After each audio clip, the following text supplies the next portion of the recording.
Friends, family, fans, welcome back to another episode of Back Nine Bets, baby. Episode 152, a brunch edition. We are being forced by baby to move the time. So it's been 151 episodes at 7 Eastern on Tuesday nights. Now it is going to be on Tuesday right after Pat and the boys get done with their NFL rankings on a Tuesday. So we're looking at 12:15 Eastern time every Tuesday going forward. I need to have some time to spend the 3 hours that my child's awake when she gets home with her. So that's basically the situation. So we are now sipping on teas versus twisted teas, cups of teas, green teas, herbal teas, whatever. We are looking for specialties as well this show. So hit the like, hit the subscribe. Welcome to Back Nine Bets. Let's have some fun. Let's party. All right. So we are going to be looking at the PROCORE Championship played at Silverado Resort and Spa, the North Course, out in Napa Valley. Napa know how to bet. Scottie Scheffler is the title of this episode. For those of you that haven't paid attention to the bottom thing over there, use code PRO50 for 50% off the Model Maniac Patreon, which you can find all the tools, all the stuff I'll be showing you going forward over here. Let's get into it as we rock and roll. Here's the model as always. I've made a copy of it. You can do that for yourself too. I have player notes that will be edited into this as the week unfolds. We'll be dropping some first-round leaders as well in the Model Maniac Discord. Let's party with some bets, baby. We are looking for, before we do that, taking a peek at the boxes. Strokes gained off the tee on courses shorter than 7,200 yards. Power putting. We are playing in California. Power putting is an art. You got to be able to get the ball in the hole on these Californian greens, and some guys do it better than others, particularly those that have played in California growing up. Strokes gained around the green seems to have a higher correlation at this golf course than most tour stops by about 6%. So we're going to be looking for some guys to handle the balls around the green. We got to make sure you can get up and down, baby. That's one other part of that. And then course history. The course history at this golf course is kind of sticky. It is typically one of the venues that you see guys have repeated success at. It's not in the tier with Augusta. No other golf course is in the course history tier with Augusta. That's tier 1. Tier 2 involves Riviera Country Club, Bay Hill Club and Lodge, Sedgefield, those kind of venues that you see guys play well at. I would say that this golf course is at the bottom of that tier. So making sure that you have some good course history here, or at least a good course fit, meaning your game suits this golf course and the things that it demands from you. We will see how that goes. So we like that a lot. The rest of these other boxes are basically what will determine if you are a good course fit or not. Going on to the approach side of things, we need fairway proximities, fairway strokes gained from 100 to 150. We're going to be seeing a lot of wedges at this golf course, about 7% more wedge play from 100 to 150 at this venue than most tour stops. So that's going to be important. Then we're looking for strokes gained out the rough. Guys, inside 150, we're going to be looking for these dudes to take care of business inside 150 from the rough, because you're hitting about 50% of fairways at this golf course. It is a hard golf course to keep your ball in play on the short stuff. The fairway is about 25 yards wide. Usually, fairways about 35 yards wide. So you're going to see about 10 yards short, narrower fairways. And as a result, we're going to be missing a couple fairways more often than not. So you got to be dialing it in from the rough inside 150. Give me that. And then the model ranking, just basically our upside rankings over here. Who is inside the top 20? We are checking boxes. A top 20 in any one of these metrics gets you a box checked. We only have one person. We checked 5 of the 7 boxes, and his name is Justin freaking Thomas. So we're going to dive into why JT will be on our betting card this week. He has been fantastic in this market the last little while. I fancy Justin Thomas at 18-1 with 6 places each way. Make sure we get that top 5 action for us. He's finishing inside the top 5 21% of the time. We are seeing the man, the myth, the Napa legend, who thrives on these kind of golf courses. He's got finishes at this golf course of 5th and 4th in the last 2 times he's played here. The 5th coming in 2023 and the 4th coming in 2019. Yes, there has been a scatterish kind of appearance schedule for him, but both times have been fantastic. And prior to that, let me double check. Little flex on the Model Maniac Discord here, we can go take a look at the player profile for Justin Thomas and find a quick situation here. His course history, 5th in 2023, 4th in 19, like we mentioned, 8th in 2017, and then 3rd in 2016. So there's an additional extra course history over there for Justin Thomas. We like that a lot. He's been playing okay the last little while. I think after a little bit of a break, some Ryder Cup juices, some good course history, great course fit. We spoke about the course fit being very important for us. We are not going to worry too much about JT's power putting. He tends to have gained strokes at this course. In the last 5 years, he's gained on the greens at this venue anyway, the last 5 times he's played here. So I'm not too worried about what Justin Thomas gets up to on these particular power surfaces.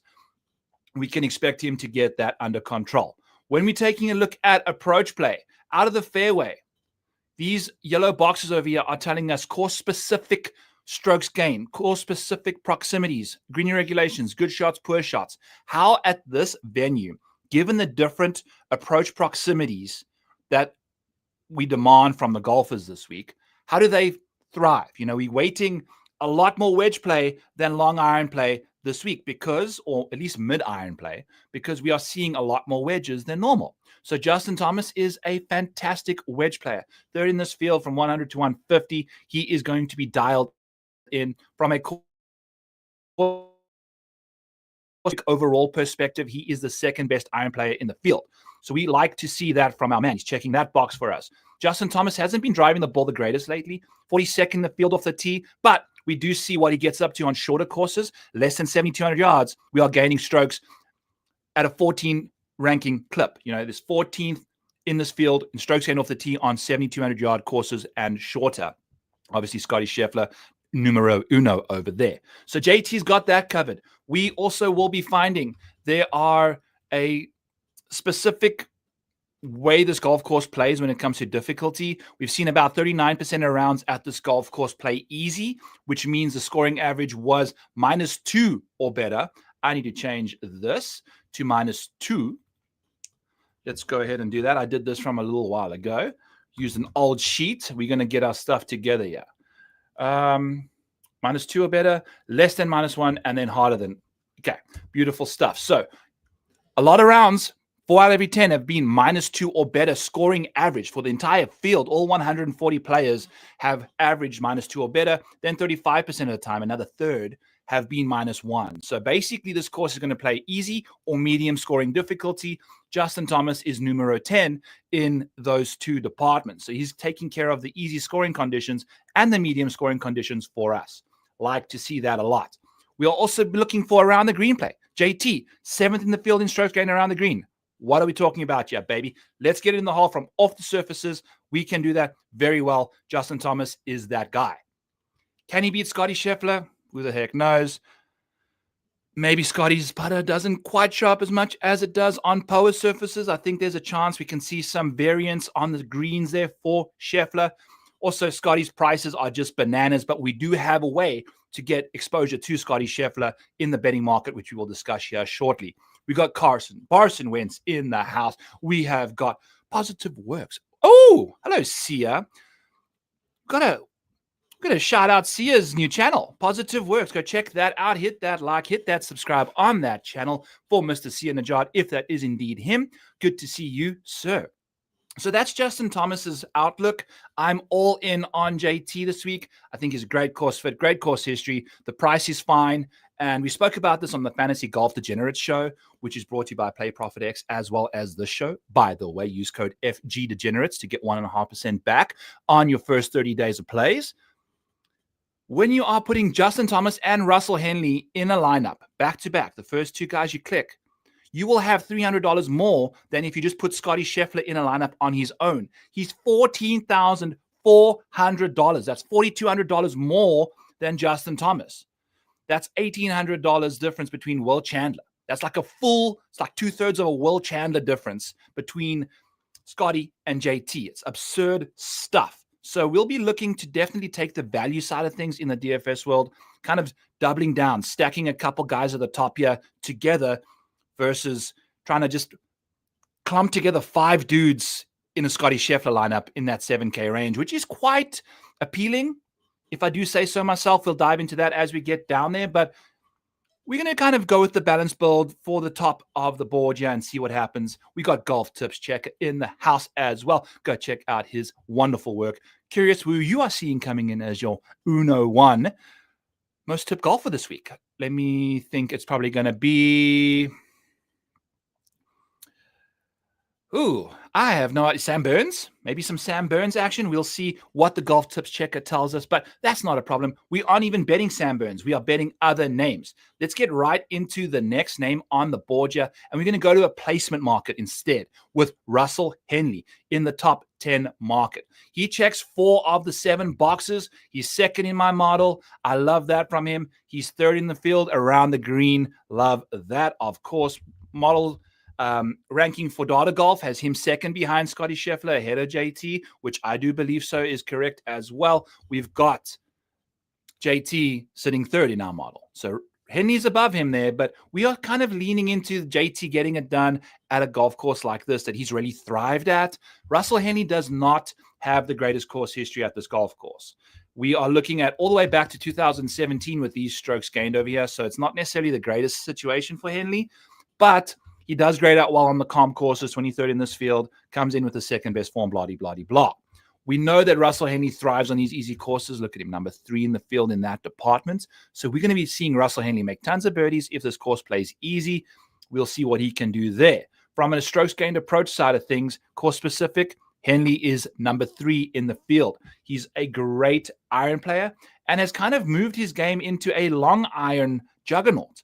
He used to be this dude that used to like thrive in his wedge fests, but he's only 21st in this field in strokes gained approach from 100 to 150 out of the fairway. So we're going to have to see what Henley can do at a course like this, but I still like him for the top 10 market. Off the tee, shorter courses, he's 8th in the field in that department, and he's also the 6th most accurate golfer in the field. So we mentioned how often you got to hit the fairways here. He does that exceptionally well. Obviously, with the lack of distance, you're not going to get punished that much if you keep your ball in play at TPC Silverado Resort and Spa.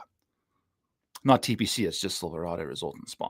But that's what's going on with Russell Henley's life. We are a little concerned about the power putting, as we are with the majority of the guys at the top of the board. Pretty much only Sam Burns finds himself remotely close to being appealing anybody priced above $9,500. So we are looking at these ball strikers showing up onto power surfaces. It's been a while since we've seen power surfaces being played by these guys. Some of them have learned how to putt in the last little while. Some of them have forgotten how to putt in the last little while. And we saw the fall swing is about, 8 months away from the West Coast swing when they are playing Torrey Pines, Pebble Beach, all of those early January golf courses. So you never know. You got to take some metrics with some context and figure it out from there. We love what Russell Henley gets up to. He's been balling out the last little while. In the top 10 market, we've got 4 top 10s leading up to the 2 top 20s that he had in the playoffs over there. So the playoffs let him down a smidgen. We had him on the top 10 market going hardcore. And he also finished second at the Tour Championship, which we weren't betting anyway. So when he was inside the top 10, we weren't on him. You know how it goes, but it's okay. We're going to be consistent. Plus 130, I think, is a very fair number. If we take a look at what you can find over here, we got a couple big values in the Maniac placement betting tool over here. Taking a look at the top 10 market for Russell Henley, you get a 17% edge. So we like that in a big way at plus 130. We can even grab that, baby. So that gives us a 19% edge versus the 17 that we saw. So if you're in the mood for that, go ahead and grab a Russell Henley top 10, doing that at a 51% clip. We like to call him the Sex Panther. 60% of the time, he's inside the top 10 all the time. But it's gone down a little smidgen with those 2 missed top 10s in the playoffs there. So once he gets his top 10 again, it's going to be inching its way back towards there. But at this current state in time, we are looking at Scottie Scheffler being the absolute Sex Panther for the top 5 market. 60% of the time, he's inside the top 5 all the time. But guess what? He's minus freaking 210 for a top 5, which isn't necessarily the greatest edge for us, given by the tool here, a 1% edge. It's a little bit of a situation we're not in the mood to invest that much in. So Russell Henley top 10 plus 130 is our play for the day in the placement market. Taking a look at some commentos. Oh, Golf Tips Checker, not quite giving away his secrets yet. You could check out his stuff. We could see some Cam being most tipped. He was my first click as well. Potentially Mr. Cam Young. We will take a look at him going down the board over here at $9,300. Who do we have next in our betting card for this week's ProCore Championship? And we're going to be going to a man by the name of, let's get actual Russell Henley stuff pink for us over here so we can see what's going on. We're going to go to Akshay Bhatia. And he is going to be our next man on the card. We don't even have anything written up for him in the thing. We're going to get those notes taken care of later. Here's Akshay for us. He is 12th and 11th for upside and safety in the model, which is 1 or 2 better than the DraftKings price of $8,700. So we're going to get some love over there. The reason we like Akshay Bhatia to win this golf tournament at 33-1 is because we are looking for guys to make putts. We are looking for guys to ball strike this place to death. And Akshay Bhatia is one of those dudes. Second in the field in power putting over the last 24 rounds from both 5 to 15 feet and in strokes gained everywhere from any area on the green. So both ranges he's quite sassy from. He has been struggling with the putt of the last couple weeks, and I do believe that a return to POA will see the Prince of Pebble Beach, who did hit 18 of 18 greens around that golf course once upon a time, make a return to California and potentially take down Scottie Scheffler in his home state. Akshay Bhatia's home state, not Scottie Scheffler's. So we've got that going on for Akshay. When it comes to an approach situation, this man has been sizzling. Third in the field from 200 plus. Incredible stuff over there. We've got him 21st from 150 to 200 and 17th with the wedge in his hand. Out of the rough, he's actually one of the better options. You know, we don't see too many of these incredibly good golfers finding themselves inside the top 10 out the rough because they are just so much better from perfect lies in the fairway. So we're going to be looking at what's going on in the fairway columns here. This is from the rough. We can see where these are all going. If you're looking for rough participants, these are the guys that dialed in. By the way, Russell Henley, 11th in the field in that department. Kind of unheard of. He's quite sassy out of the rough with the wedge too. But going with Akshay, we love him in California. The ball striking has been sensational the last little while. If we take a look at old Akshay's situation, he's 5th in approach in this field. By the way, this has got everybody that will be playing in the Ryder Cup, not named Xander Schauffele, who's becoming a dad, I believe, and Bryson DeChambeau, who is obviously not part of the PGA Tour. So those are the 2 guys not playing that are on the Ryder Cup team this week. And we can see Akshay with a pretty steady type situation. He's not the biggest fan of majors, which we typically see the hellish conditions in, but he's inside the top 23 for easy, medium, and hard scoring conditions. So however really this course plays, he's going to be fine. Nothing like too crazy like JT, where you're seeing a big jump on easy scoring like Russell Henley as well. Sorry. So interesting stuff in that department, but great off the tee on shorter courses as well.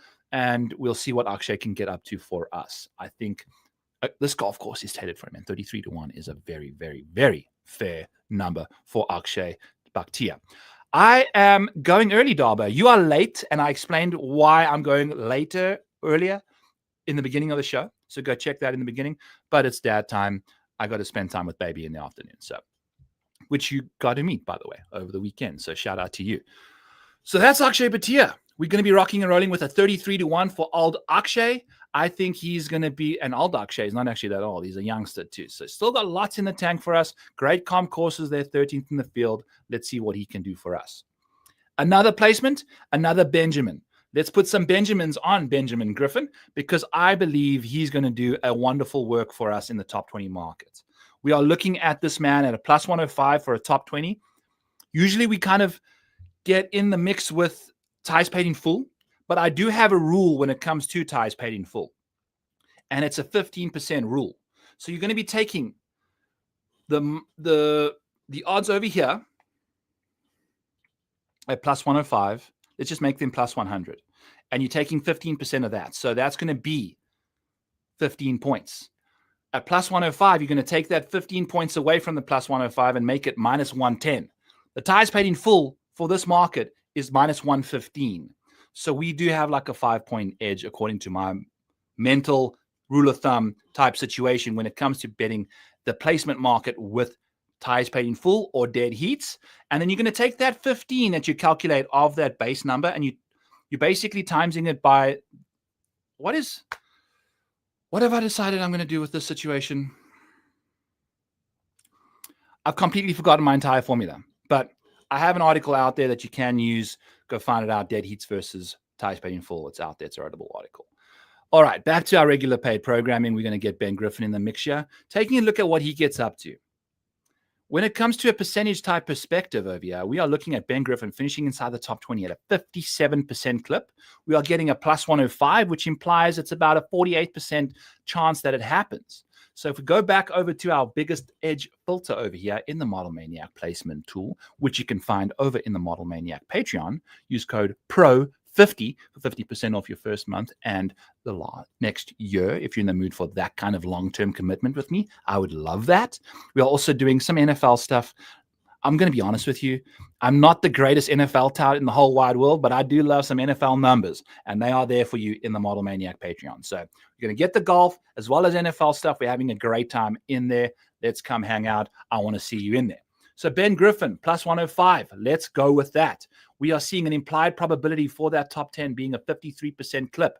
We see him doing it 57% of the time, but he's also number 9 and number 10 for safety and upside in our model. So we're getting a bigger edge over there for us, and as a result, we're getting a 21% bump in his model percentages. So we're going to be betting 2 units on Ben Griffin at plus 105 to finish inside the top 20. Why is this such a big number for us? Because Ben Griffin over the last little while, 12th, 9th, 11th, went over to the Open Championship, not the greatest out there. That's fine. He missed the cut.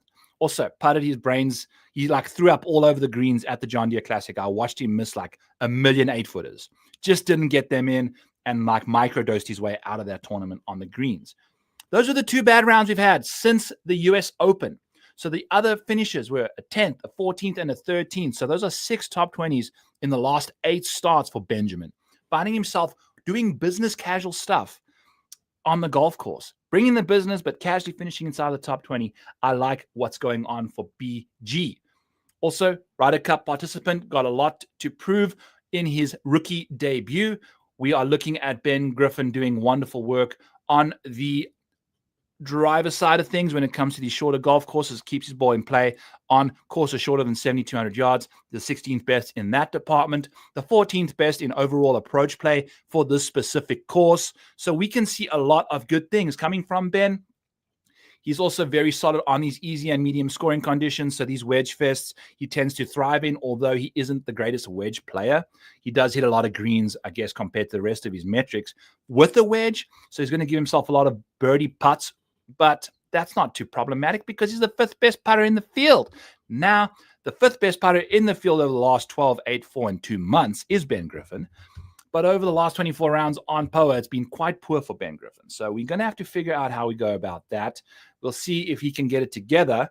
But we believe that Ben Griffin is a different golfer now. And the putting has surfaced. His entire game is just bulletproof at the moment. Even though he's lost off the tee, he's got the distance. I think we're seeing what his game can do with the newfound distance that he showed to us at the Charles Schwab. Love a lot of Ben Griffin. We're betting him for 2 units, top 20, plus 105. Let's party. Benjamin Griffin.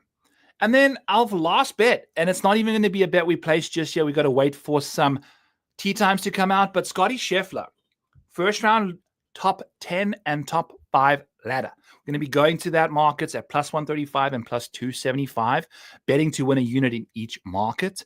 I think when you're looking at Scottie Scheffler in round 1, it's the only market that you can really find any sort of success in betting Scottie Scheffler, because I'm not going to be betting Scottie Scheffler at minus 200 for a top 5.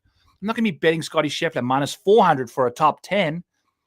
The model tells us that it's kind of the value is there, even though you're going to be laying minus 850 for a top 20. You know, he's doing that at a 90%, a 98% clip. But I mean, who's laying $85 to win 10? I mean, you're going to lay $1,000 to win 100 over there, basically. So we're not necessarily in the mood to do that. Although there are edges, we did mention that Scottie Scheffler, you're going to go over to our round by round strokes gained over here, and he's round 1 strokes gained average leads the field. But Scottie Scheffler, I just popped in the Model Maniac Patreon. Let's go find that for us. Have I even done that? Yes, I have. At some point, I thought I had Scottie. Scottie Scheffler. There we go. Okay. Oh, I was busy typing it right now. So right over here, you cannot even see what's going on. Let's get this out the way. Round 1 for Scottie Scheffler. Gains 3.1 strokes on the field. Round 2, he gains 2.7 strokes on the field. Round 3, he only gains 1.5 strokes on the field. And then your round 4 goes back to 2.4. But to be averaging 3 strokes per round on the field is absurd for any round. Like 3... I'll go over to my actual core database over here. Here's a 3. Here's Scottie Scheffler for you guys.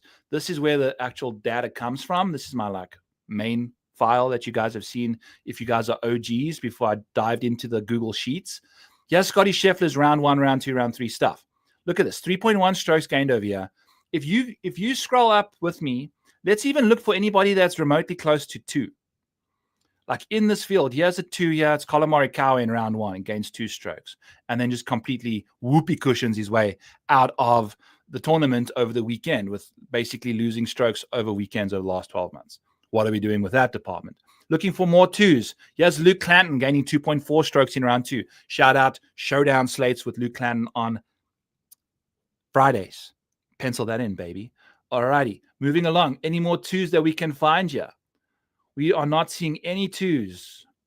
0 2s, 0 2s. Cameron Austin Cook needs to figure his stuff out in round 1. Holy cow. But anyway, like I was saying, that just goes to show you how significant the edge Scottie Scheffler has on the field in round 1. Gaining 3 strokes per round. That is bananas. If you gain 3 strokes per round on the field, you are winning 50% of golf tournaments because 50% of PGA Tour winners gain 12 strokes on the field. Scottie Scheffler is doing that basically every time he tees it up in round 1. So obviously there's outliers and things like that. So people will be jumping ahead of him because they'll have spike rounds. But Scottie Scheffler has been sensational in round 1. So we will be going to Scottie Scheffler top 10, top 5, plus 275 and plus 135 for those 2 markets. It's the one way you can really attack this man at plus money and in a market that's still fair. The rest of them are also, or maybe advantageous to us, not even fair. The other markets are fair because if we go over to Scottie Scheffler's stuff for the last little while, we can take a look at how he's fared in the last year when it comes to betting to win $100 on Scottie Scheffler every single time he's played. Now, I haven't updated a couple things since the Open Championship, but you're going to get the gist of the motion here. His top 5 market, he actually has lost you money in that market. So you are looking at somebody that, although he's finishing inside the top 5, it's 60% of the time he's still losing you money because we had multiple missed top 5s at the Travelers, the US Open, the Genesis. That's going to cost you, especially when you're laying like minus 180. This week we're laying minus 200 and he finished inside the top 5 at the Charles Schwab. Do we want to do that? I don't know if the week or 2 before the Ryder Cup, if that's the way I want to handle my money. It could potentially let us down. But, the win market has typically been very flat for Scottie Scheffler this year. Before the BMW Championship win, he's only returned you $62 if you're betting to win 100 every single time. He's won 4 or 5 times. So it's a very fair situation. The top 20 market has returned you a lot. It's pretty much since the Genesis Invitational, he's finished inside the top 20. Insane stuff. But again, we're going to be laying minus 400 for that to take place. So I don't know if that's the world we want to live in. Let's go back to the model over here. Scottie Scheffler, top 10, top 5, first round. Let's go. Gaining an absurd 3 rounds. 3 strokes per round is nuts. Nutsos. So that's going to be the betting portion of the show done. I will have the first round leaders for you guys in the Model Maniac Patreon/Discord. Go check it out. Link in the description below. Use code PRO50 for 50% off your first month. Check it out. I'd love to have you guys in there. It's going to be a fun time. Moving along to the rest of the model, let's figure out some guys to play in DFS as we're going along here. We're going to be also updating ownership in the model once that's released this afternoon. We're going to be updating tee times. All of that stuff will be in the Model Maniac Discord. Check it out. We will love to have you in there. So like we mentioned, Scottie Scheffler, I'm out on him in DFS as we spoke about on the Fantasy Degenerates Golf show there. Fantasy Golf Degenerates show. Scottie, just way too expensive right now. So we're going to be looking at Justin Thomas. We're going to be looking at Russell Henley. Do we like Sam Burns at this golf course? The safety rank for him is 7th. The upside rank is 5th. DraftKings has him priced 4th. So there's a slight difference in the rankings we have here. He's also been playing the 3rd best golf out of everybody over the last 12, 8, 4, and 2 months. So that makes a lot of sense. And somehow has a horrific track record on medium scoring conditions, which doesn't, these help you, especially if they get worse as the conditions get harder, or they get better as the conditions get harder. If you can see a nice solid trend, that helps a lot. Or if they'd 2 buckets clumped together, easy, medium, good, hard, hellish, bad, then you can see, okay, for instance, let's see if we can find a good example here. Like Mark Hubbard, he tends to play easy and medium courses very, very well and struggles significantly on the hard and hellish situations. So, you find guys like that, and then these metrics kind of have a bit more context and they're a bit more believable and actionable, because you don't want to be doing just clicking names because of one specific box. You got to understand exactly what's going on in that world. So we're going to be looking at Sam Burns. His strokes gained off the tee on these shorter courses hasn't necessarily been the greatest. Overall, he has typically been okay off the tee. He's got a lot of distance, which tends to help him a lot with some good accuracy. But on these shorter courses, he tends to struggle off the tee. So that's one little box that he's not checking. And again, Sam Burns, in the 7 boxes, only checks 2 of them. And one of them would likely be the power putting over here, which is 6th and 21st. So love to see all of that from Sam Burns. And then he's going to be the model ranking, which has got us sitting there at 7th and 5th. So he's top 20 in the model, going to check that box for us. We don't know what he's going to get up to. Around the green, he's 91st in this field. I'm not a fan of that. Now, also, Akshay Bhatia is quite poor around the green, but again, the ball striking has been scintillating from him. Burns is the 2nd best putter in the field. Who is the best? That is the question I'm curious about. Jackson Coyven, putting fantastically in his couple PGA Tour starts to begin his amateur career on the PGA Tour. Also played in the Walker Cup at Cypress Point, which is in California. So very familiar with that current terrain right now. Getting back to Sam Burns.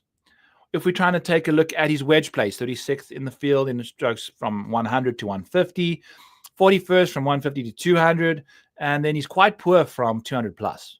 124th in that department. Not great, Bob. But when it comes to power putting, he's the guy. So we basically know that's what's going on with Sam Burns. That's the reason we're going to be out. It's just you can't play everybody, and we don't think he ranks out as well as the guys around him. I prefer some other names, maybe like a Maverick McNeely instead, at $700 cheaper than Sam Burns. All right, Patrick Cantley, after we take a quick sip of coffee here, slow down a little bit. Okie dokie smoky. Patrick Cantley, 4 and 6 for safety and upside in the model. DraftKings has him ranked 5th. The upside for Patrick Cantley, getting dinged a little bit by the lack of up potential here, and 15% top 5 rate, 22% top 10 rate. He's finished inside the top 20 about half the time. So that's good to see from Cantley. Again, there are only sometimes 60 people in these signature events. So top 20 rates are a little skewed, but they're also the best golfers in the world. So you got to make sure you are still finishing inside the top 20 when that happens. Strokes gained total for Patrick Cantley entering the week is 11th. He's ball striking the living piss out of it, but can't figure out what to do with the chipping and putting. 3rd in the field in ball striking, 95th in the field in short game, which is strokes gained putting plus strokes gained around the green, and then you get a ranking from that. Ball striking is strokes gained off the tee, and strokes gained on approach, you get a ranking from that. As you can see, approach play gets you a lot of ranking points. He's 4th in the field in strokes gained approach, and he's 3rd in the field in ball striking, despite only being 34th off the tee. Just some strokes gained understanding there and context for you. Moral of the story, this show is context. We are giving you a lot of context, and we are seeing some beautiful context over here. Easy and medium scoring, Patrick Cantley's your guy. The less you have to chip, the better for Patrick Cantley. And the easier scoring conditions, the more you're hitting greens, the more you're making birdie putts. Basically, that situation. Hard and hellish situations for Patrick Cantley, relative to the rest of his scoring averages, not the greatest. Off the tee, from 7,200 yards and in on these kind of courses, he's 10th in the field. Good to see there. His approach play, obviously, is going to be very good. 12th in the field from 100 to 150. Like to see that. 5th in the field from 150 to 200. Love to see that.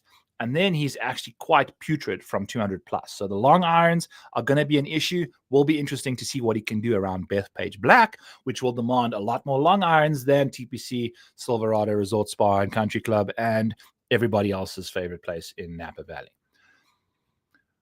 Why do we like Patrick Cantley? We don't necessarily do. Maybe in round 2, round 3 showdown, we'll go to Patrick Cantley. Although he's checking 4 boxes, we do like other options like Ben Griffin. I like Ben Griffin a lot. We are going to be betting him, but I think we're actually going to leave him alone too. I just ignore that last 20 seconds of speak. Ben Griffin, I love from safety perspective. I don't like the upside angle because of his approach play being a little rough from the wedge side of things.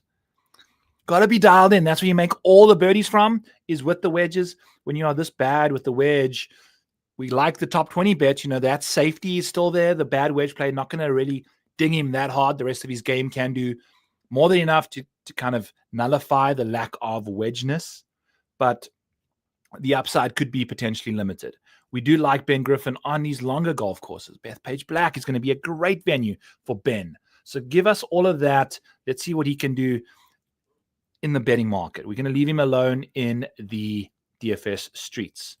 I'm out on Colin Morikawa despite all the stuff that he's checking over here. The ball striking is obviously going to be there, but he just does not know how to end a tournament, as we saw on the sheet that we showed you earlier with Scottie Scheffler's 3 strokes he gains in round 1.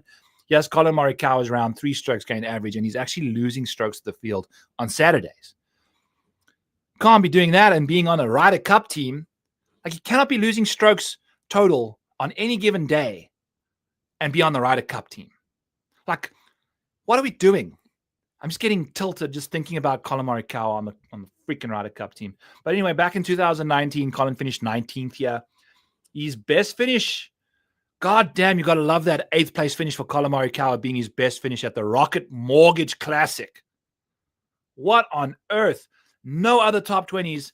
In signature field events, 50 people, BMW Championships, finished 33rd. St. Jude, 70 people, finished 22nd. Missed the cut when he went to England and Scotland and Ireland and Wales. Whatever.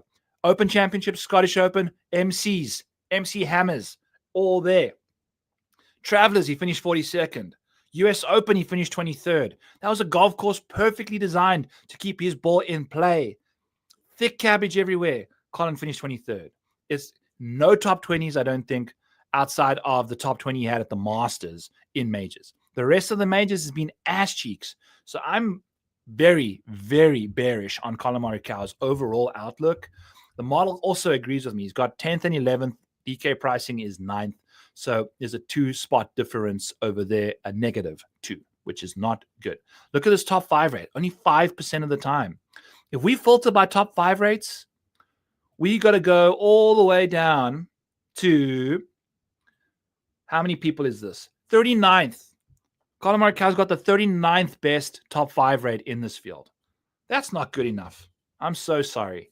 You got to get a taste of smoke, and he just hasn't had it. He's the guy in the corner just watching everyone have fun right now. Speaking of guys having fun, Maverick McNeely.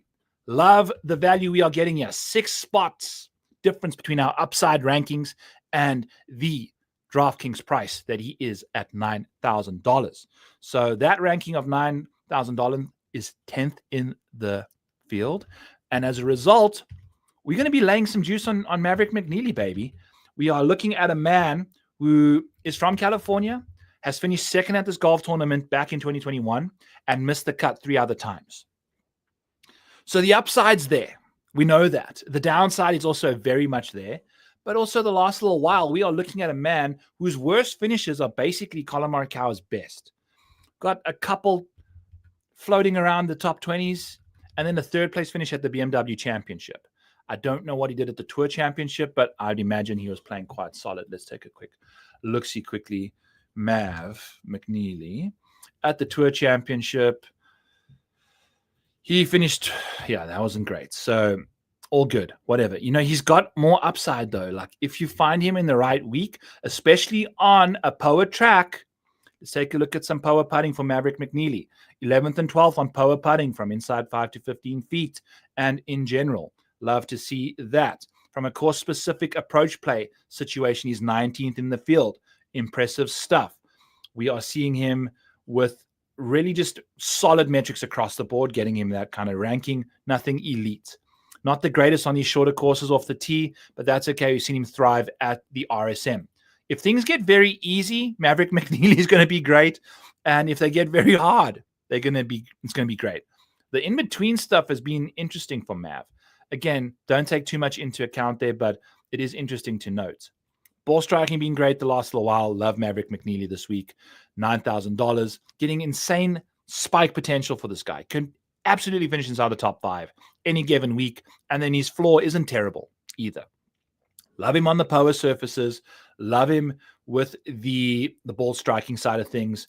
If we can get the putter and the ball striking to match up beautifully here, nullify some of that around the green play, we are going to be good to go. So that is the biggest issue we're having with a lot of these guys at the top here, to be honest with you. A lot of them struggling to chip.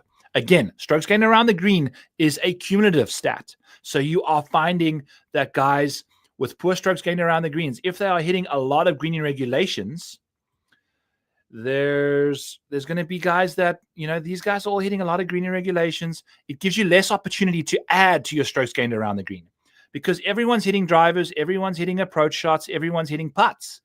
If you're hitting greens, you're not chipping. So you don't have an opportunity to add to that strokes gained metric for yourself. So the limited opportunities you do have, it's not going to work out. So strokes gained around the green per shot is probably a better way to address that metric than the other areas here. So just some more nerdy statistical context for you guys. All right, moving along. So JJ Spahn isn't a terrible option either at $9,200. Love him a lot. I just don't know what we can do with the putter. It's been quite poor for the last little while on power surfaces. 51st in the field putting, baseline-wise, but then we get over to power and it's bad. We got a couple guys really, really struggling with the power side of things here. A lot of the good golfers. But again, it's the last 24 rounds. We'll see what happens. We'll move forward as need be.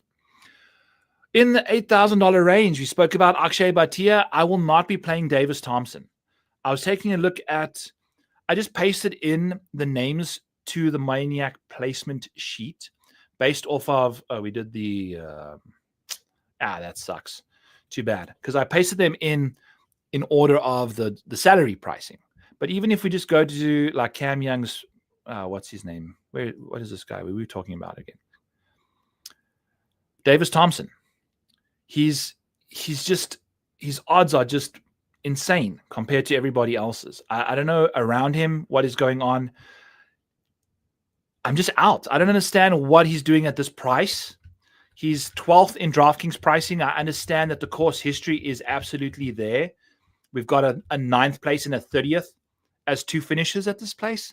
I'm not going to say that that's the greatest situation in the world because he also has great course history at the John Deere Classic and he finished 18th there. He really hasn't had a top 10 in the last forever. He's playing okay and also missing cuts. Like if you just take a look at this recent form for everyone around them, a lot of missed cuts at the Open Championship, funnily enough, from these guys. But he has Davis Thompson versus the rest of his peers. And we're seeing a lot of red on his stuff, along with the likes of Patrick Cantley and Ben Griffin missed 1 or 2. But there are just way more spike rounds from these other guys. There's top 10s everywhere. You look, Cameron Davis Thompson is missing top 10s, like in abundance. His best finish was the Wyndham, finished 11th. Maybe he's moving in the right direction. But again, I don't see the price over here for Davis Thompson reflecting how he's been playing. So we've got him upside of 60th. We only 2% top 5 rate, 6% top 10 rate. Henley finding himself inside the top 20 enough. But again, Max Homa is finishing inside top 5 more than Davis Thompson. And Max Homa is playing like complete shit. So speaking of, depending on Max Homa's ownership, is an option for me this week. Great course history, great comp course history, fantastic on POA putting surfaces, 7th in the field when you're putting on POA. Love all of that from Max. Obviously, he's the back-to-back winner here in 2021 and 2022. Finished 7th in 2023, and then last year he missed the cut when he started playing some bad golf. So he isn't just playing bad golf right now. We've got a 5th place finish at the John Deere Classic, 39th at the 3M. It's ownership dependent. I'm not going to be part of the sheep with Max Homa at $8,600. We're not seeing enough love there from the model, from overall, but we are seeing somebody that has shown us from a round-by-round basis that he's been in the mood to play some good golf. And Max Homa has definitely flirted with some really impressive rounds and then kind of loses track. I think also the putter has been one of the problems for him, which is 62nd in the field. On POA surfaces, maybe we can see some better putting performances, and he just finds that confidence and builds that momentum for himself there. Jackson Koiven, in his limited amount of rounds he's been playing, is the best putter in the field. Again, very limited amounts of golf. Let's actually pull up Jackson and see what his situation has been. Do we have a Koiven? How do you even spell his name? Koiven. Jackson. So we're not even getting his true. He's an amateur, so we're not getting any of his stuff.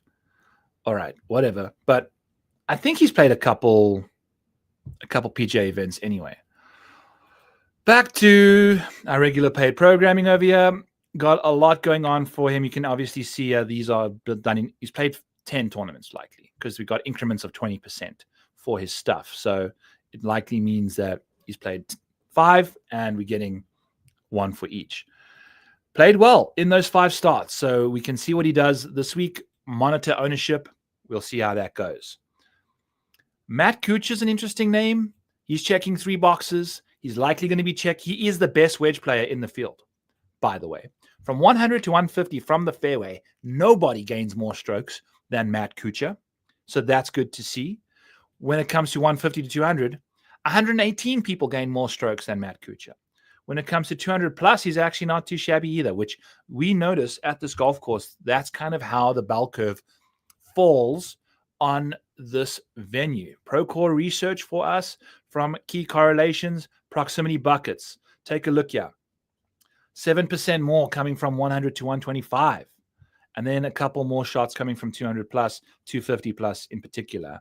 We're going to see a lot of that. But this range, 150 to 200, you typically see a lot more of on tour. That's the range that you see the most shots coming from, that 150 to 200. We are seeing significantly less at this golf course. It's kind of flipped to the shorter bucket between 100 to 150. So that's kind of the unique element this golf course is providing us with. Back to the model. We're going to take a look at what else Matt Kuchar does well on POA surfaces. I'm very certain he plays well. In the last 24 rounds, he's gained the 17th most strokes putting on POA. Checks out. The guy is a good putter. Just can't seem to get it done. You know, you're seeing these round-by-round strokes gain things, and Matt Kuchar potentially could be a first-round showdown player, first-round leader potentially. It derails in round 4 massively. 101st in the field in round 4 strokes gained average, not good. But in Matt Kuchar's last 4 starts at the PROCORE, at the 40net, at the Safeway, the guy's been playing this tournament for as long as it's been renamed since its existence, basically. He's no finished worse than 36th. In 2021, he finished 36th. 2022, 12th, 7th, and then 13th last year. Like, this guy is just perennially finding himself inside the top 20 at this golf course. Excuse me. He finished 5th at the John Deere, 44th at the Wyndham, which, you know, we famously remember him telling Max Griesemann to hold off and finish the round the following day, which Matt Kuchar just did as well on his own. So he's playing okay. He's playing okay. He's only played a little bit, but he's also old, so you likely want to see him being well rested. Plays easy courses very, very well, and then kind of flitters away. So the easier this course, the better as well Course history, fantastic. Comp courses, fantastic. Love what's going on there for Cooch at $7,800. And then we're going to scoot over to Bo Hassler, who has a 17th ranking for safety. His DK price is 26, so that's a 12-spot. Excuse me. It is a 9-spot jump for safety. It's a 12-spot decrease for upside. This is an absurd split for bitch-ass Bo, who I like to call. We are seeing him finish inside the top 10 2% of the time, but he finishes inside the top 20 once every 3 starts. So 1 in every 50 he finishes top 10, but 1 in every 3 he finishes top 20. So that is going to be something to monitor. And we can potentially take a look at his betting market for that top 20 and see what happens. But bitch-ass Bo's checking the power putting. Fantastic power putter. I believe he is from California originally. He's a second-round juggernaut. I don't know if you'd play him in round 1, but round 2 showdown, play bitch-ass Bo, friends. $7,700. Going to likely give you some good stuff.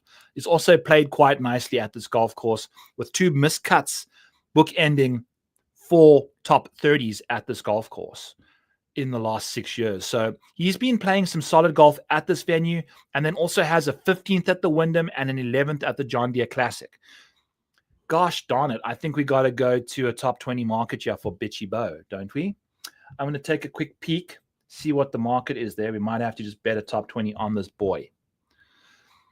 Maniacs placement tool. Can we find ourselves Bo? Bo Peep. We also need to change the total. Give me 2 seconds. We're going to do some fixings quickly here. Got to get the filter back in the mix. Where is the filter? Format.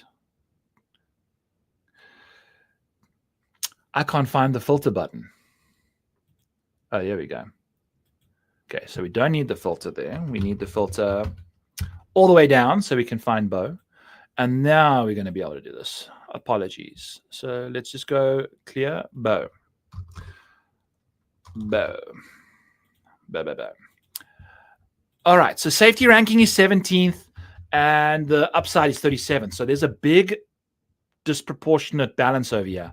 So bitch-ass Bo in the top 20 market should have had this for you guys to start, but this is kind of how we go about making bets. So we can see how it's going as we play. ProCore Championship, top finishes including ties. Let's search for Bo Hassler. And he is plus 130 for a top 20 and plus 220 for a top 20, which I like a lot, actually. It's an implied percentage of 31%. It happens. It's happening for him 33% of the time, and he's also ranked 17th in safety for me. So we're going to get a couple additional percentage points over there for Bo, and usually we're trying to get to like 10%. That's usually what lets us pull the trigger. I love the course history. I love what's going on here with bitch-ass Bo. Let's tie a Bo on that top 20 for Hassler and bet him at plus 220 for a top 20. Bo.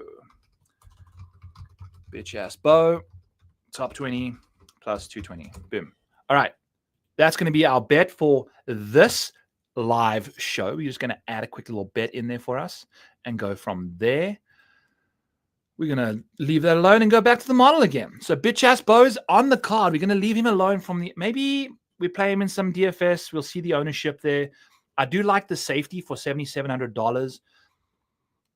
Maybe you need him in the Scottie Scheffler lineups a bit more. I do like taking a bit more gamble with the balance build, especially, knowing that we got a bit more salary to spend on other guys. Let's dive into Mackenzie Hughes, who's very interesting for me. Checks 4 boxes this week. He finds himself number 13 for upside in my model. He's finishing inside the top 10 as often as he's finishing inside the top 20. So if you were to bet a Mackenzie Hughes top 20, I'd rather just bet that top 10. He's doing both at a 19% clip. Let's get this back up there so you can see what I'm talking about. Okay. I need to get my face out of the screen, and then we can zoom in a bit more. All righty. I'm losing some focus. It's a lunchtime lull. So we're going to go ahead here and take a look at Mackenzie Hughes 44th in course history. That's not too big of a deal. Okay, 14th around the green. We are looking at Mackenzie Hughes doing wonderful work in that department. When we take a quick peek here at the rest of his statisticals, he's actually really solid on hard courses, but that's not going to be the case this week. None of the driving really checks any boxes either, or none of the approach play. His situation is the short game. He's Magic Beans Mac, and he dials it in around the greens, and he dials it in when it comes to POA putting. Mackenzie Hughes on POA, top 15 for both metrics we're looking for. Fantastic to see. So that's what's going to give us Mackenzie Hughes' beauty this week. It is around the green play. It is putting, and it's going to be some wedge play from inside 150, from the fairway, from outside the fairway, out of the rough. Mackenzie Hughes is 15th in the field on approach from inside 150 out of the rough. So that's good to see. Not the greatest wedge player out of the fairway, but he finds himself in the rough quite a lot with the 119th accuracy ranking in the field. So it checks out. That's going to be a nice correlation stat to bank on. The fact that he misses a lot of fairways, he's also very solid with the wedge out of the fairways. So I like that a lot about Mackenzie Hughes. He's also 34th in the field from outside 150 out of the rough. So he's a lot better out of the rough than he is from the fairway typically. So that's still going to give him a solid overall ranking, because we're including fairway and rough in this metric. He's 33rd in the field in approach play if you kind of take into account those stats. When his actual approach play baseline for just everything not proportionally balanced to fit this golf course is 92nd. So there's like a 60 spot difference there. That's how we like to attack these guys. Mackenzie Hughes could be a guy that we're looking to kind of take advantage of in the top 10 market maybe, and see if we can take a gamble over there. He's plus 600 for a top 10. Gonna need someone in the chat to tell me if we want to bet that or not. Plus 600 for a top 10 Mackenzie Hughes, given the 4 boxes he's checking for us, is something I might be looking at. Definitely will be playing him at $7,300 in the bigger GPPs. I think he does not prevent a lot of upside. What is preventing a lot of upside is Cameron Champ.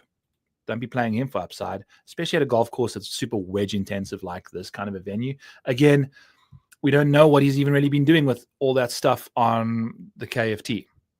By the way, Luke Clanton is someone you want to take a look at in round two, as we mentioned earlier. He is the second best round 2 scorer in the field. Sahith Theegala has had fantastic track record over at this venue, but he has been injured the last little while.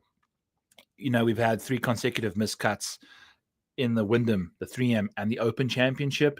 He's been hurt. I don't know what to do with him. I think we just kind of played by ear, potentially looking at some showdown metrics for him, because I don't think he can string it together for 4 straight days, but he's definitely live for a couple spike rounds. Some other names that checked a couple more boxes is going to be Tom Kim. We've got 2 Toms coming up here for us. Tom Kim the first, not his real name, but the first Tom is Tom Kim. He checks the boxes for us. Okay, so he's not checking anything from a model ranking perspective. He finds himself gaining the 18th most strokes on shorter courses off the tee, 7,200 yards. Hello, Joanne. Good to see you. We're also seeing Tom Kim dial it in with the wedges. He's 18th in the field from 100 to 150 from the fairway. Good to see that. He's also 18th in the field from 150 and in out of the rough. So both wedge areas from the fairway and the rough, Tom Kim is fantastic at. He's also fantastic at keeping his ball in play on these shorter courses. What else does he check? That's it. So those are the 3 boxes for him. It's both wedge options and the driver. So the rest of the game needs to figure its shit out. He's pathetic on POA. We'll figure it out there. His putting has been bad this year in general anyway. 94th in the field there, but he's also 31st around the greens. So he's got some short game prowess. It is likely going to help him at this golf course. We know that if we take a look at the correlations, remember, we are seeing a lot of around the green emphasis at this golf course, particularly in 2022. Even every single year has basically been above tour average in correlation rate. So you are liking a lot of around the green play at this golf course. He's 31st in that department, so that's good stuff. Tom the second, Tom Hoagie. We know this man is one of the greatest iron players in the world. He's also pretty handy at keeping his ball in play. Strokes gained off the tee, 7,200-yard golf courses or shorter.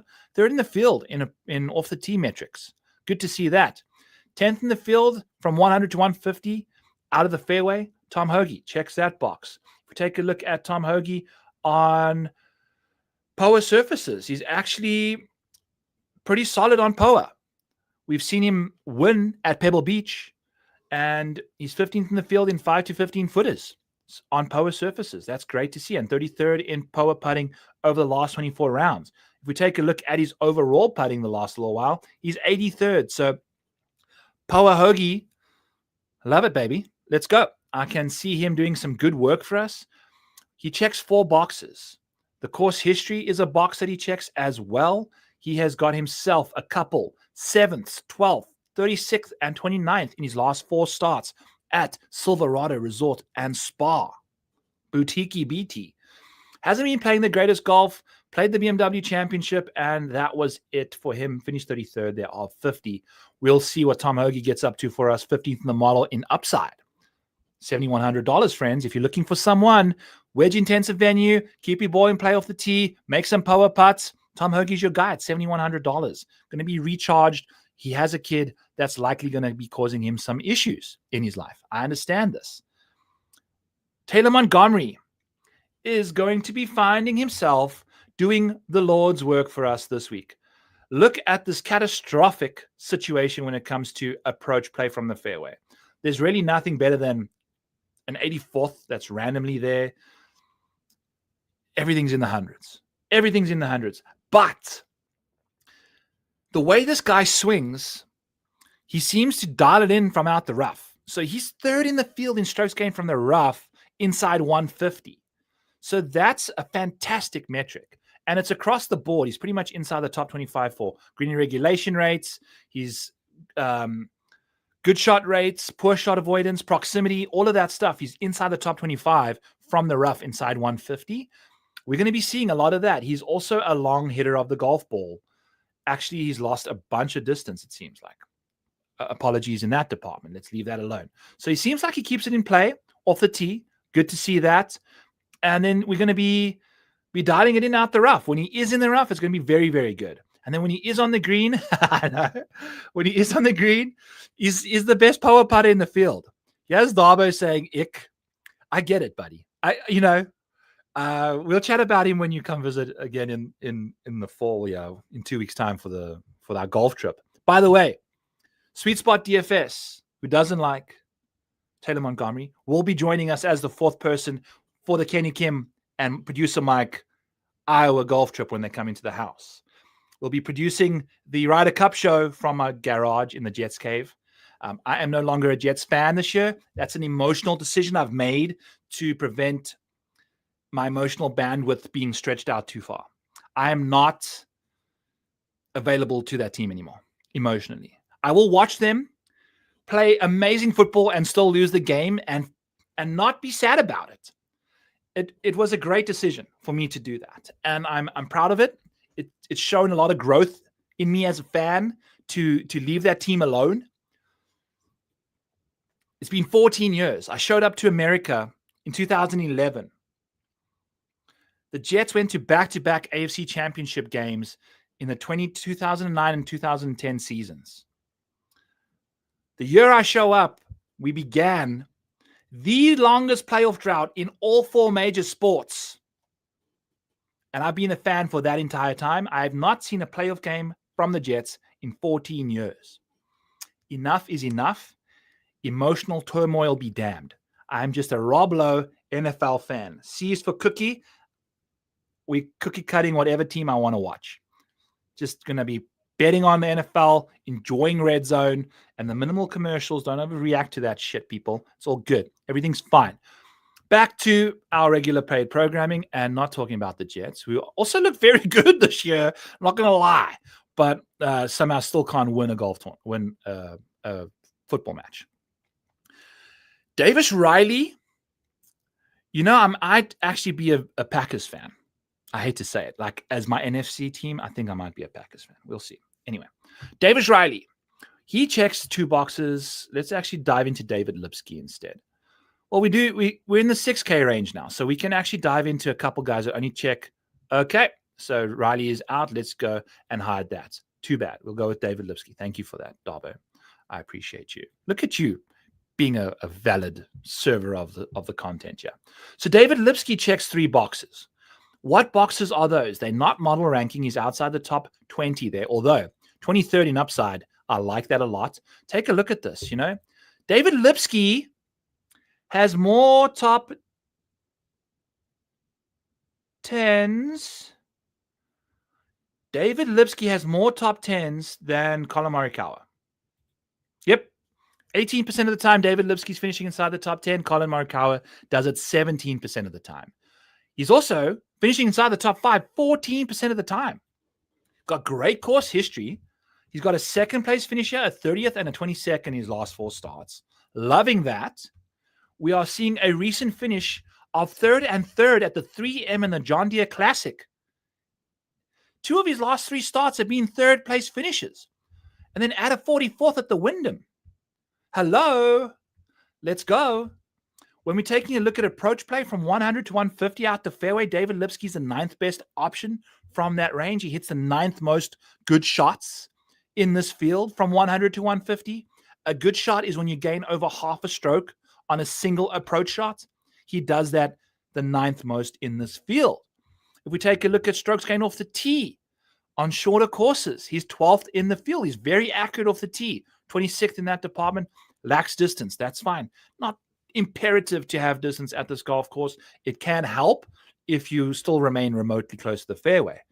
But again, checking these boxes for us as a $6,900 option, love this. I know Kenny Kim is big on David Lipsky. I'm all in on him as well. Let's go. Justin Lower checks a lot of boxes as well too. We're in the depths of despair here in the 6K range. So finding 2 or 3 boxes is paramount. So all of these guys in yellow and blue are options that we can consider because they do something well. Let's move along to Patton Kizzire is probably going to have some course history on his side. Nope, 34th in that department. He's actually very handy around the greens, Patton Kizzire. Pat on the back for Patton's around the green play there. 6th in the field over the last 12, 8, 4, and 2 months. What other boxes he's checking for us here? He's 20th in the field in approach play from 100 to 150. So a great wedge player. He's also 35th in off the tee stuff on shorter courses. So Patton Kizzire as a return performer, absolutely a consideration this week. Obviously won this tournament last year, defending champ. That's always a concern, and has been flirting with outside the top 40s and making the cut. Nothing inside the top 40. But again, he's going to be like 1% owned, right? So if you're in the mood for that, go ahead and take advantage of Patton Kizzire's reasonable course fit given his price. Grayson Sigg. If we're taking a look here, we have got some probably very good course history given the fact that he has finished inside the top 30 3 of the last 4 times he's played at the, gee whiz, this is not the BMW Championship. This is the PROCORE. PROCORE Championship. I paste all the stuff underneath the stuff. I need to go in there and change some shit. But anyway, these stats are all very valid as well. Grayson Sigg plays great at this golf course. Love to see that. What other boxes is he checking for us? It's likely the wedge play. Yeah, fantastic wedge player. 11th in the field from 150 to 100 to 150. So that's good to see there. Moving along to Martin Laird, who has just become one of these dudes that is like insanely good around the greens. He's gained second most strokes around the greens in this field. Very good in the short game department. So we're going to check that box around the green. Also 9th in the field in approach play. Also likely got minimal sample size situations here. So we'll see what Martin Laird can do. What else is he good at? Out the rough from 150 and in. Fantastic. So he's actually very inaccurate and quite bad on these courses off the tee. So he does need to be solid out of those ranges. And I think Martin Laird can get it done for us if you're looking there.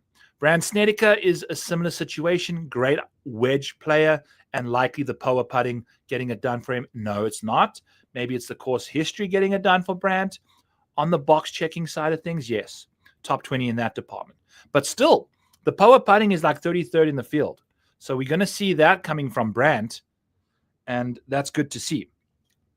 So give me that along with the good course history that we've had here from old Brantonus, and $6,600. You know, we just saw him finish very nicely at the Memorial, and he's, you know, a risky play, but someone you can take a peek at. Speaking of risky, Zach Blair.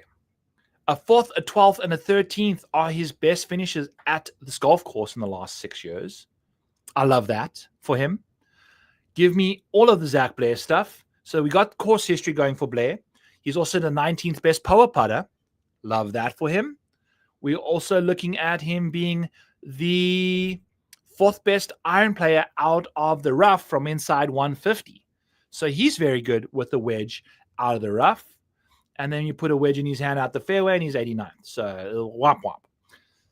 Ideally, we want everybody missing fairways, because then Zach Blair's iron play will be better than everybody's. The more fairways people are hitting around you, the less chance Zach Blair has of flexing his skill set. But he's also not too shabby at keeping his ball in play. 23rd in the field off the tee from inside those 7,200-yard golf courses.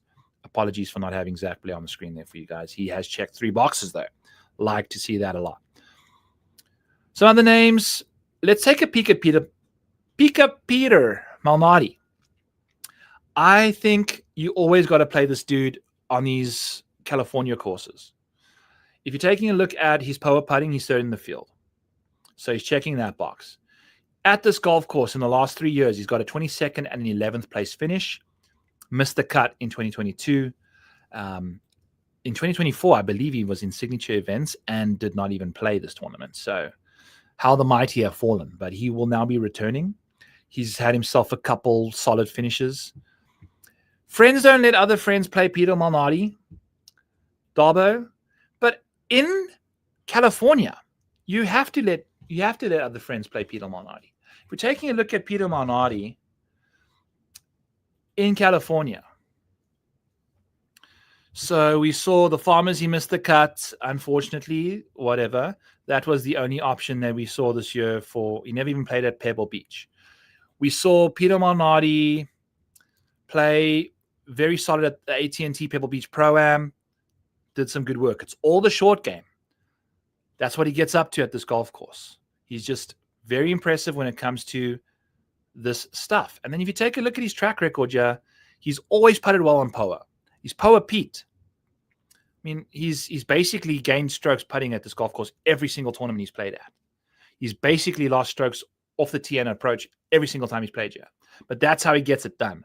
He's also just scrappy, man. He gets it done in the weirdest ways. Let's see what old Pete can do. Peekaboo Pete. Hopefully he comes through for us in California. I mean, if you're not going to play Pete, who else do you want to play? Ches Reavie, Chesson Hadley, Camilla Villajagis. You know, like these are all names that you likely don't want to be playing at all. But I think we can take a peek at these guys. Interesting name here, Kevin Streelman, checking a couple boxes for top 10s and top 5s. Obviously limited sample size. 3rd year in 2020, and has not played a single tournament since the US Open, at least.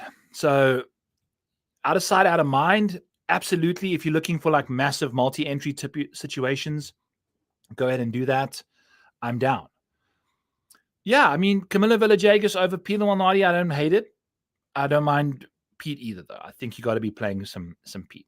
Camilo, he's a great wedge player, and I think he keeps it. Yeah, 20th in the field in wedge play.